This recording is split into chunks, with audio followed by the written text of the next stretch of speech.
Welcome back. In this lesson, I just want to give you a little bit of extra ideas on how to use the graph.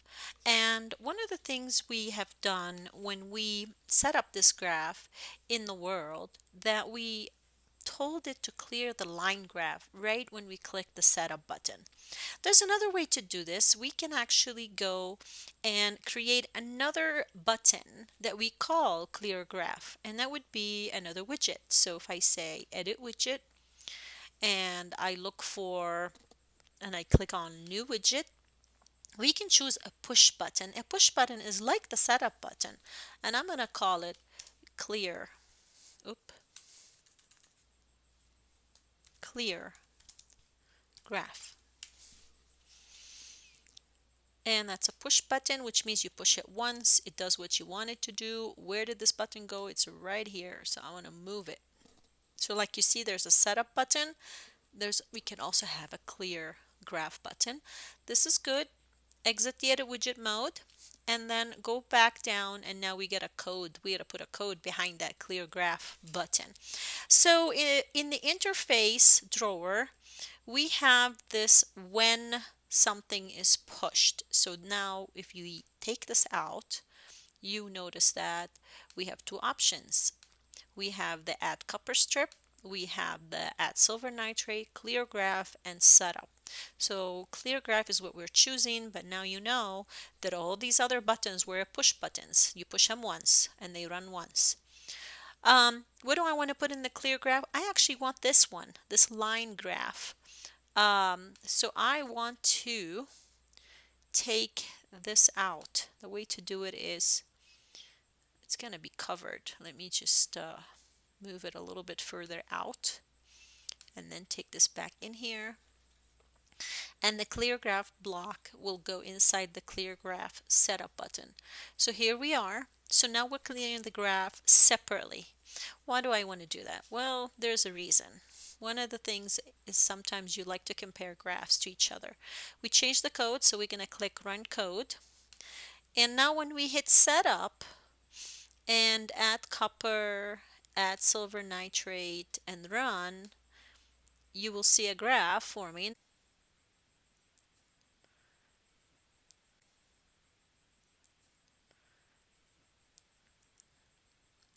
I'm going to wait a little bit till the copper is all used up. Okay, great. Okay, we're going to click forever now and stop this program. Now if I go and hit setup again, this time the graph is not cleared because we had taken that block out and put it here. So I'm not clearing the graph. I'm adding a fresh sample of copper and silver nitrate. I'm running again. And what you notice here is that the second graph is being drawn. Well, the first graph is still there. So this is more or less gives you a good comparison of what's going on. And boy, even though we have random movement, these are pretty good and pretty close. Again, copper ended, the reaction stopped.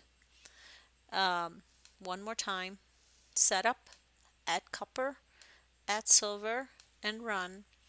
And now we can even compare a third graph being drawn right around the same area. So for example, let's say now we want to change the amount of silver nitrate that we have to begin with. So I'm just waiting for that last copper to be used up. Here we are. So now if I make changes, let's say I go to 250 or 250 here. And I go setup, add a fresh sample of copper, add 250 silver nitrate agent instead of 500. So this is definitely going to make a change in the rate of reaction. Click forever. You can compare the original graph to the graph that's being drawn now. And you see that the less amount of silver nitrate is going to decrease the overall rate of reaction.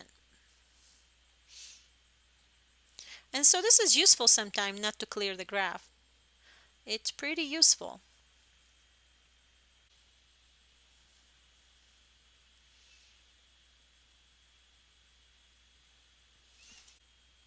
Of course, in this case, we have less silver nitrate to begin with, but copper is the limiting agent? No, it's not.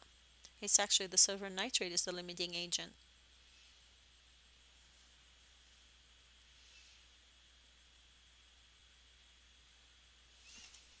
Okay, now if we want to clear the graph, we click Clear Graph so that when we click Setup again and Start again, now you're not comparing two graphs, you're working on one graph at a time.